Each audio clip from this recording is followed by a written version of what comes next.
Hi, una po ang pagpupugay sa lahat ng mga senior citizens. Gayon din sa lahat ng mga sumusubaybay ng ating programa, bata man o matanda. Dalangin po natin na nasa mabuti kayong kalagayan at may malusog na pangangatawan. God bless us all. Amen. Magandang araw po sa kanilang lahat. Ito po ang inyong ka-RC upang magbahagi sa inyo ng mahalagang paksa na patungkol sa buhay at kalagayan ng ating mga minamahal na senior citizens. Lingid po sa ating kaalaman, malaki po ang naibahagi nila sa kaunlaran at pagbabago ng ating bansa. At sa kasalukuyan ay ating tinatamasa ngayon. Sila rin po ang dahilan kung bakit nandito tayo sa mundong ibabaw. Kaya inihahandog ko po ang paksang ito sa kanila at para na rin sa kabatiran ng lahat kung ano ang dapat pairalin sa isang samahan at ang hindi dapat umiral sa ilalim ng isang non-profit making body na katulad ng samahan ng mga senior citizens sa buong kapuluan. Kaya atin silang ipagbunyi ang mga senior citizens ng ating lipunan. Palakpakan po natin sila.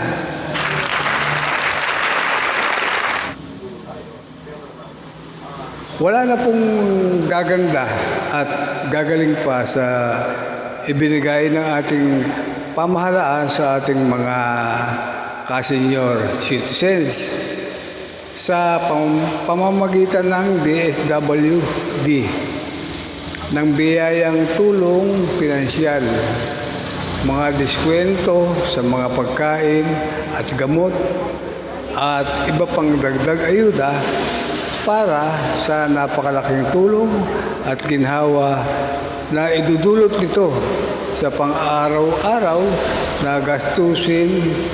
Idagdag pa ang ibang pangangailangan katulad ng maintenance na gamot at marami pang iba.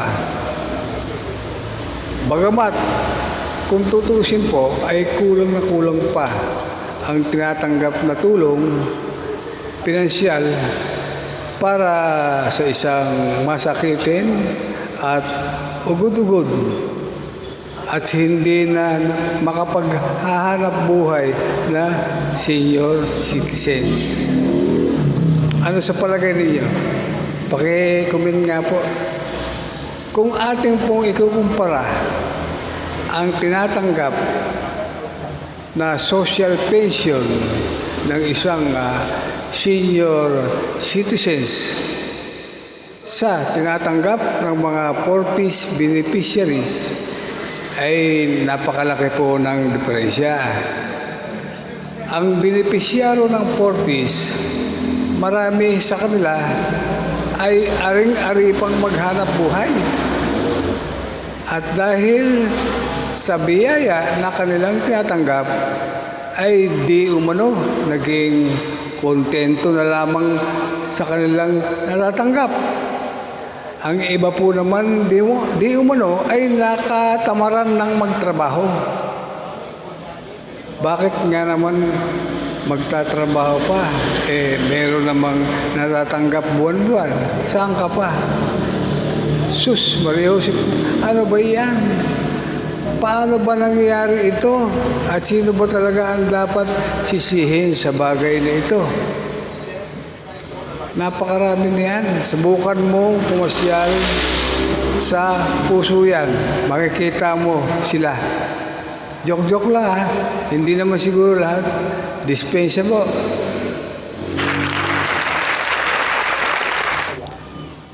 Paiba po tayo ng usapan. Ito naman ay sumasagi lamang sa ating payak na kaisipan at alaala. Meron po ako kasing kilala, naiirita at nauunsami sa mga nagtatanong at nananakot pa na baka maalisan siya ng social pension. Gawa ng may tinatanggap daw siyang biyaya mula sa SSS, isang disability pension. Tinanong ko siya kung siya ba ay dumaan sa evaluation process ng DSWD. Ang sagot naman niya, oo naman po.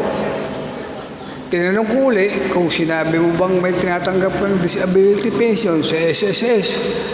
Ang sagot niya, oo naman daw. Noong nasabi ko na may natatanggap ako sa SSS, ay saglit silang nag-usap at pagkatapos niyon ay pinapin-up na ako ng form at binati ako. At sabi nila, kasama na raw ako sa tatanggap ng social pension. O siyempre naman, tuwan-tuwa ako. Ang sabi ko naman sa kanya, walang mali doon sa ginawa ng DSWD personnel. Nagdesisyon sila, ang evaluation team ng DSWD, na bigyan ka ng pension. Sa dahilang bukod sa ikaw ay senior citizens na, ay nakita nila na ikaw ay isang disabled o may kapansanan sa katawan. Sa DSWD po, personnel, ang paki-comment lang po para naman sa kapanatagan ng loob ng may mga ganitong sitwasyon at maalis ang kanilang pangamba na maaaring mawalan sila ng social pension sa darating na panahon. Pakipaliwanag na rin po kung totoong may ganitong pangyayari na binibigyan ng DSWD na karapatan ang isang disabled na bagamat may tinatanggap mula sa SSS ay nakatatanggap ng social pension. Marami pong salamat.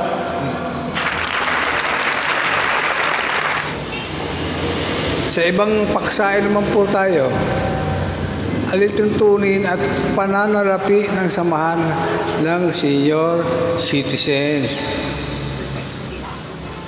Hindi po natin may alis na para sa isang samahan na ang pamunuan ay walang tinatanggap na regular na compensation mula sa ating pamahalaan.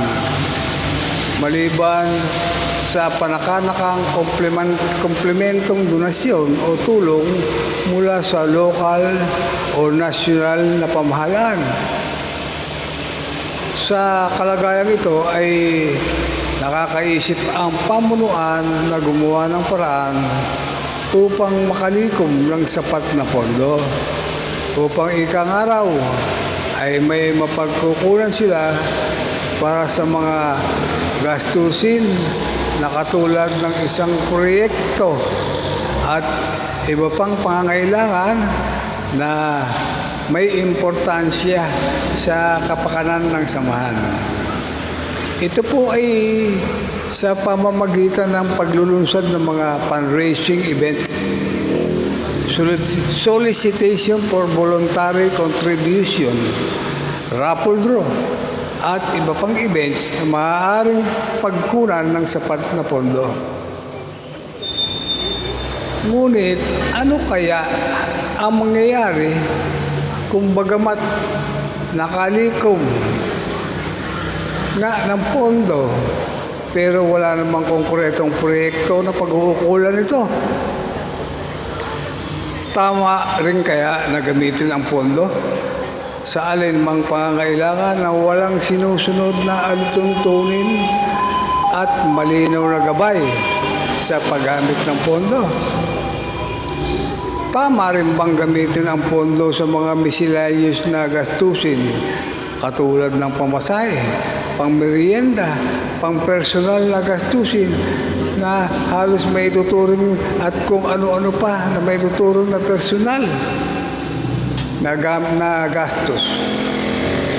Sa kabila ng kawalan ng alituntunin sa tamang paggamit nito, pakicomment po.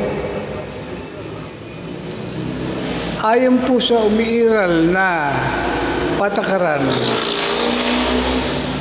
sa isang non-profit making organization, ang isang fundraising ay inilulunsad ng isang samahan upang matustusan ang isang konkretong proyekto. Ang paggamit ng pondo ng walang malinaw na alituntunin o patakaran na sinusunod ay maaari itong ituring na katiwalian at hindi pinapayagan ng isang non-profit making body o samahang katulad ng sa senior citizens.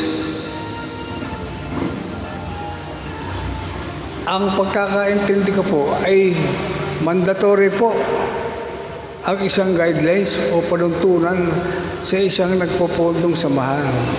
Ika nga protocol. Para ito upang maiwasan ang misuse o pagkakamali sa paggamit ng pondo. At mawala na rin ang agam-agam na sa pagitan ng mga kasapi at pamunuan. At sa mga pribadong negosyo, mawalang galang na po na gustong makatulong sa samahan. Hindi po masama yan o bawal tumulong. Hindi po bawal yan. Napakaganda ng inyong layunin. Kanya lang, hindi dapat pinagkakakitaan ang isang samahan katulad ng sa senior citizens. Ito po ay profit sharing at hindi pinapayagan sa isang non-profit making body na samahan. Maaari lamang itong payagan kung ang pakinabang o komisyon man ito ay mapupunta sa pondo ng samahan at hindi sa sinumang kasabi ng samahan at maliban dito ay hindi napapayagan ng samahan. Meron tayong gusto linawin sa panig ng ating pamahalaan tungkol sa pulisiyang umiiral sa ngayon patungkol sa kwalifikasyon ng kung sino ang may karapatan na tumanggap ng social pension. Batay sa RA 9994 at sa RA 11196, Expanded Senior Citizens Act, ang may edad na 60 pataas na indigent senior citizens, masakitin at may disability sa katawan, walang pensyon na nanggagaling sa gobyerno o sa anumang pribadong institusyon at walang permanenteng biyaya and etc. Sa pulisya ng National Commission on Social Citizens, on Senior Citizens, o National Commission of Senior Citizens, RA 11350, ay halos pareho lamang. May nadagdag lang sa pagbabago sa cash incentive sa may mga edad 80 pataas ay may matatanggap na at sa mga tax exemption etc. Sa Universal Social Pension naman ay lahat na ng senior 60 pataas ay tatanggap na ng social pension. Wala nang waiting pa sa listahan. Basta 60 years old pataas, automatic tatanggap na ng social pension. Yan ang ayon sa Universal Social Pension Act. Ang tanong po, alin po ba sa mga nabanggit na klase ng pensyon ang nararapat na ipatupad o pairalin? Ano nga ba talaga?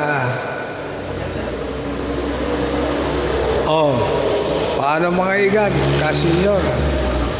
Bago pa humaba ang ating talakayan, ay magpapaalam muna ang inyong kaarsi para sa susunod nating pagkikita naman. Maraming salamat po sa lahat at patnubayan nawa tayo ng may kapal. Babayu, ingat-ingat. Tingin sa kanan at kaliwa bago tumawid. Love you.